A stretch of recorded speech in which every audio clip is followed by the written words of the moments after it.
Ashoka bio classes में आपका स्वागत है। आज हम बात करेंगे इंटरमीडिएट का एक टॉपिक अनुलेखन, ट्रांसक्रिप्शन। अनुलेखन क्या होता है? जो डीएनए होता है, डीएनए से एमआरएनए का निर्माण होता है। तो डीएनए से एमआरएनए के निर्माण की प्रक्रिया को बोलते हैं अनुलेखन। तो अनुलेखन जो होता है इसका मतलब कहाँ पे होता है? डीएनए पर। तो आइए हम बात करते हैं डीएनए पर क्या वह खंड जहाँ पे अनुलेखन होता है। तो ये जो डीएनए है, ये जो दो लाइनिंग दिख रही है, आपको पता है डीएनए दोहरा होता है और एक 3' से 5' डायरेक्शन होता है एक न्यूक्लियोटाइड का, तो दूसरे पॉली न्यूक्लियोटाइड का 5' से 3' होगा।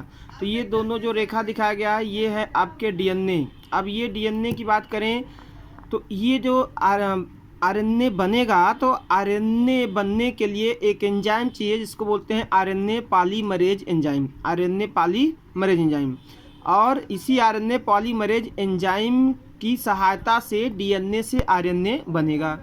अब ये जो डीएनए है, डीएनए हम देख सकते हैं ये दोनों लाइन दिखाई गई है, डीएनए है जिसमें ये जो ब्लॉक बनाया गया है येलो कलर का, ये है RNA polymerase enzyme. RNA polymerase enzyme, तो ये डीएनए का वह स्थान, ये दोनों लाइनिंग डीएनए है, तो डीएनए का वह स्थान जहाँ से आरएनए पॉलीमरेज एंजाइम जुड़ता है। डीएनए का वह स्थान जहाँ पर आरएनए पॉलीमरेज एंजाइम जुड़ता है, उस स्थान को बोलते हैं उन्नायक या प्रमोटर। तो डीएनए का ही खंड है, लेकिन जहाँ से आरएनए पॉलीमरेज जुड़ता है उस स्थान को बोलते हैं उन्नायक या प्रमोटर।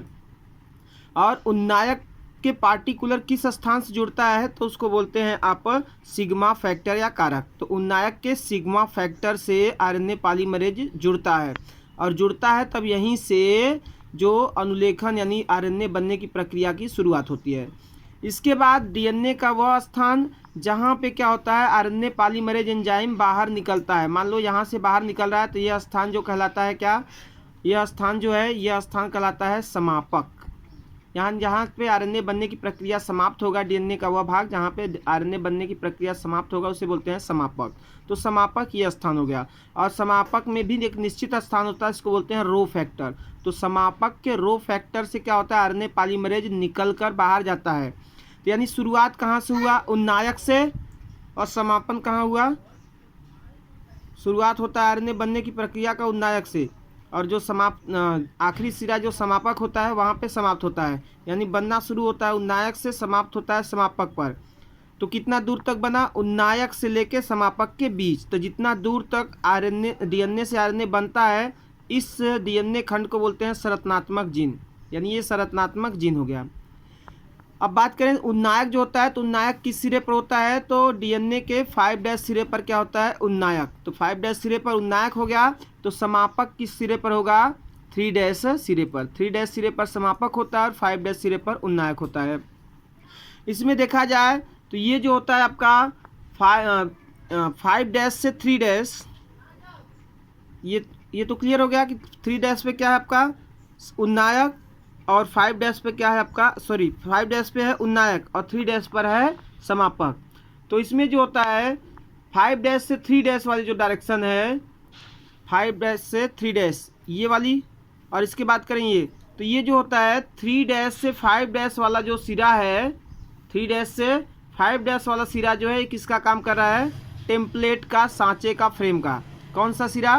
3' से 5' वाला सिरा जो है सांचे का काम करता है। सांचे का मतलब इसी पर आरएनए बनेगा, और इस पर किस न्यूक्लियो क्षार के बाद कौन सा क्षार जाएगा, किस क्षार के बाद कौन सा क्षार जाएगा, ये निर्धारित करता है कौन? 5' से 3' सिरा।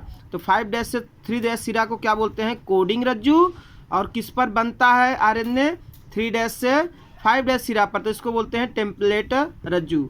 अब आइए इसकी क्रिया को देखते हैं। चूँकि ये जो आरएनए बनेगा, तो आरएनए जो होगा हमेशा किस डायरेक्शन में बनेगा? 3' से 5' सिरा पर बनेगा, तो 5' से 3' की डायरेक्शन में बनेगा। आइए हम इसको रेखा चित्र के द्वारा समझते हैं। ये हो गया आरएनए बनने की रेखा चित्र। ये देखिए शुरुआत हो रही है जहाँ से, ये हो गया डीएनए दोहरी संरचना, ये है प्रमोटर या उन्नायक जहाँ से क्या है? आरएनए पॉलीमरेज जुड़ा हुआ है। आरएनए पॉलीमरेज जुड़ा किस स्थान से? सिग्मा फैक्टर से। यहाँ से जब जुड़ेगा आरएनए पॉलीमरेज तो क्या करेगा? डीएनए के हाइड्रोजन बांड को तोड़ेगा। चूँकि आपको पता है क्षार के बीच में हाइड्रोजन बांड होता है, तो हाइड्रोजन बांड को तोड़ेगा तो ये एकहरा होगा। तो अभी बताया गया कौन सा सिरा, 3' से 5' सिरा जो है, इसी सिरे पर क्या होगा, आरएनए का संश्लेषण होगा। तो ये 3' से 5' ये वाला सिरा है, तो इसी पे देख सकते हैं ये अलग जब होगा तो मान लीजिए यहाँ पे एडेनिन होगा, तो यहाँ पे क्या रहा होगा, थायमिन, यहाँ पे साइटोसिन, तो यहाँ पे ग्वानिन रहा होगा।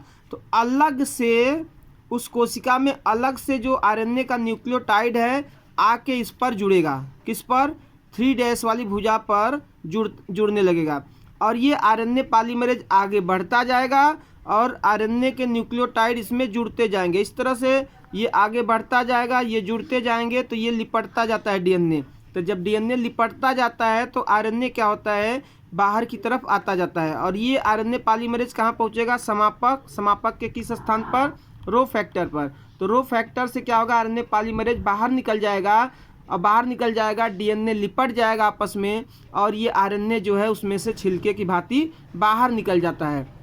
तो इस तरह से डीएनए से आरएनए का निर्माण होता है। एक छोटा सा एग्जांपल समझा जाए तो जैसे खीरा हो गया, छीलनी हो गया, तो खीरा को आप छीलनी की सहायता से जब छीलते हैं तो शुरू करते हैं छीलते हुए, जब जाते हैं अंतिम में तो क्या होता है, छिलका अलग हो जाता है, छीलनी अलग हो जाता है और खीरा सेफ रहता है। तो बस वही समझिए, खीरा क्या हो गया, डीएनए, और जो छीलनी है वो आरएनए पॉलीमरेज एंजाइम हो गया, और जो छिलका था वो आरएनए था। यानी कि जब छीलनी लगाएंगे तभी छीलते जाएंगे तो आखिरी समय में क्या होगा, छिलका अलग हो रहा है, तो वैसे ही आरएनए पॉलीमरेज डीएनए से जुड़ता है तो आरएनए बनना शुरू होता है, और जब समापक से बाहर होता है तो आरएनए पॉलीमरेज अलग हो जाता है, आरएनए अलग हो जाता है, डीएनए भी अलग हो जाता है। इस तरह से डीएनए से आरएनए बन जाता है। तो डीएनए से आरएनए बनने की प्रक्रिया को बोलते हैं यहाँ पर अनुलेखन या ट्रांसक्रिप्शन। वीडियो देखने के लिए धन्यवाद। ज़्यादा से ज़्यादा शेयर, लाइक और सब्सक्राइब कीजिए।